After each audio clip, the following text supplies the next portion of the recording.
नमस्कार। भारत में काम करने वाले हर किसी ने पीएफ, ईएसआई और ग्रेच्युटी ये शब्द तो पक्का सुने होंगे। पर सवाल ये है कि आखिर ये हैं क्या और किसी भी कर्मचारी की वित्तीय और स्वास्थ्य सुरक्षा के लिए ये कितने जरूरी हो सकते हैं।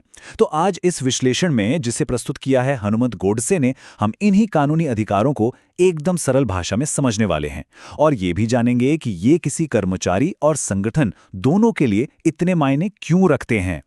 तो देखिए, आज हम इन सभी कानूनों को 5 आसान हिस्सों में बांटकर समझेंगे।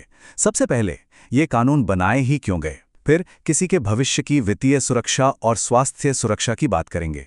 इसके बाद कुछ और जरूरी टैक्स और प्रावधानों पर भी एक नज़र डालेंगे। और हाँ, सबसे आखिर में ये समझने भी बहुत ज़रूरी है कि इन सभी नियमों का पालन करना आखिर इतना ज़रूरी है क्यों। तो चलिए शुरू करते हैं। सबसे पहला और बुनियादी सवाल, भारत में लेबर लॉज यानी कि श्रम कानून हैं ही क्यों? इनके पीछे का असली मकसद क्या है? देखिए, इनका मकसद सिर्फ कर्मचारियों को कुछ फायदे देना भर नहीं है। असल में इनका एक बड़ा लक्ष्य है इंडस्ट्रीज में एक शांति, एक स्थिरता और सद्भाव का माहौल बनाना। सोचिए, जब कर्मचारियों को यह भरोसा होता है कि उनके अधिकार सुरक्षित हैं, तो वो काम भी तो पूरे मन से करते हैं, है ना? और इससे फायदा आखिर में कंपनी को ही होता है। चलिए अब बात करते हैं पहले और सबसे बड़े प्रावधान की।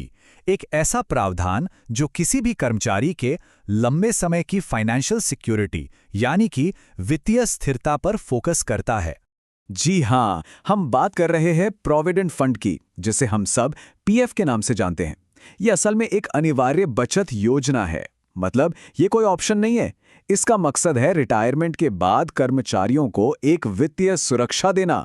और हाँ, ये पूरा सिस्टम ईपीएफ एक्ट 1952 के तहत चलता है।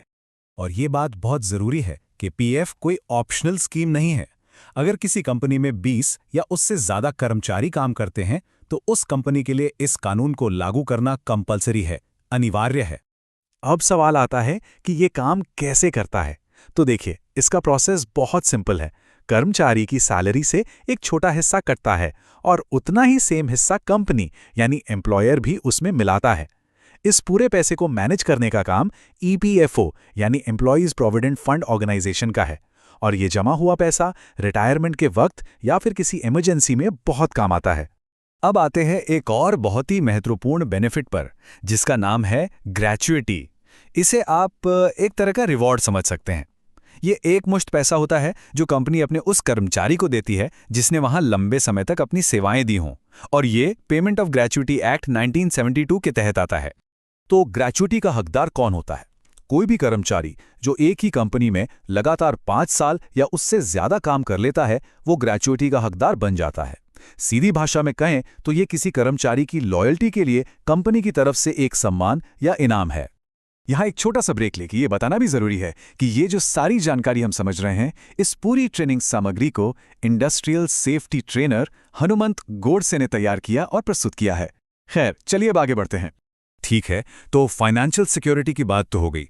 अब आते हैं सोशल सिक्योरिटी के दूसरे सबसे जरूरी हिस्से पर, और वो है हेल्थ एंड मेडिकल सिक्योरिटी, मतलब स्वास्थ्य की सुरक्षा। और यहीं पर बात आती है ईएसआई की, यानी एम्प्लॉय स्टेट इंश्योरेंस की। ये ईएसआई एक्ट 1948 के तहत चलने वाली एक हेल्थ इंश्योरेंस स्कीम है।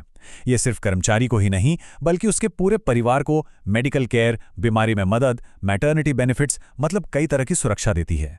अगर ईएसआई के फायदों की बात करें तो इसकी लिस्ट काफी लंबी है। इसमें ईएसआईसी अस्पतालों में मुफ्त इलाज मिलता है, बीमारी के वक्त फाइनेंशियल हेल्प मिलती है, महिला कर्मचारियों के लिए मैटरनिटी बेनिफिट्स हैं, और अगर काम पर कोई दुर्घटना हो जाए तो मुआवजा भी मिलता है। तो आप देख सकते हैं ये एक बहुत ही कॉम्प्रिहेंसिव स्कीम है। और एक इंटरेस्टिंग ट्रेंड जो देखने को मिला है, खासकर कोविड-19 के बाद, वो ये है कि अब कई कंपनियां सिर्फ ईएसआई पर ही निर्भर नहीं हैं। वो अपने कर्मचारियों को और बेहतर सुरक्षा देने के लिए इसके अलावा एक एडिशनल ग्रुप मेडिकल इंश्योरेंस भी दे रही हैं। तो चलिए अब कुछ दूसरे जरूरी प्रावधानों और टैक्स पर भी नजर डालते हैं।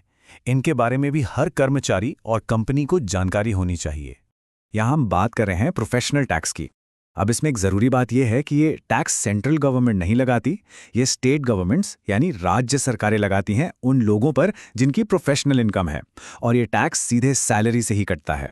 तो कन्फ्यूजन ना हो इसलिए एक बार साफ कर लेते हैं। प्रोविडेंट फंड यानी पीएफ सेंट्रल गवर्नमेंट की एक सेविंग स्कीम है रिटायरमेंट के लिए। वहीं दूसरी तरफ प्रोफेशनल टैक्स, स्टेट गवर्नमेंट का एक टैक्स है इनकम पर। दोनों का मकसद और चलाने वाली बॉडी बिल्कुल अलग है। चलिए, अब आते हैं हमारे सबसे आखिरी और शायद सबसे जरूरी सवाल पर। आखिर इन सारे कानूनों का पालन करना यानी कंप्लायंस इतना जरूरी क्यों है? तो सीधा सवाल ये है, अगर इन कानूनों को फॉलो ना किया जाए तो आखिर हो क्या सकता है? देखिए, इन्हें नज़रअंदाज करने के नतीजे काफ़ी गंभीर हो सकते हैं। सबसे पहले तो कर्मचारियों का भरोसा टूटता है, उनमें असंतोष फैलता है और बात इंडस्ट्रियल अनरेस्ट यानी औद्योगिक अशांति तक पहुंच सकती है। इसके हाल के उदाहरण भी हैं, जैसे हजीरा और पानीपत जैसे इंडस्ट्रियल इलाकों में मजदूरों के प्रोटेस्ट हुए, जिनमें एलएनटी से जुड़े प्रोजेक्ट्स भी शामिल थे। ये घटनाएं साफ दिखाती हैं कि कंप्लायंस कोई छोटी मोटी चीज़ नहीं है। वैसे इन सभी कानूनों को और बेहतर और सरल बनाने के लिए सरकार भी कोशिश कर रही है। हाल ही में जो नया कोड ऑन सोशल सिक्योरिटी 2020 आया है, उसका मकसद इन्हीं सब कानूनों को एक साथ लाकर ज्यादा प्रभावी बनाना है। तो अगर आज की पूरी बातचीत को संक्षेप में समझें तो क्या टेकअवेज हैं? सिंपल है। पीएफ भविष्य को सुरक्षित करता है, ईएसआई स्वास्थ्य की रक्षा करता है, ग्रेच्युटी किसी की वफादारी का इनाम है और इन सब का पालन करना कंपनी में स्थिरता और प्रोडक्टिविटी लाता है। और ये पूरा विश्लेषण जिन्होंने हमारे लिए प्रस्तुत किया वो हैं HSE प्रोफेशनल और industrial safety trainer Hanumant Godse. उनकी संपर्क जानकारी स्क्रीन पर दी गई है। तो अगर इस विषय पर किसी को भी और ज्यादा ट्रेनिंग या गाइडेंस की जरूरत हो तो हनुमंत गोडसे से सीधे संपर्क किया जा सकता है। इस जानकारी को समझने के लिए समय देने का बहुत बहुत धन्यवाद।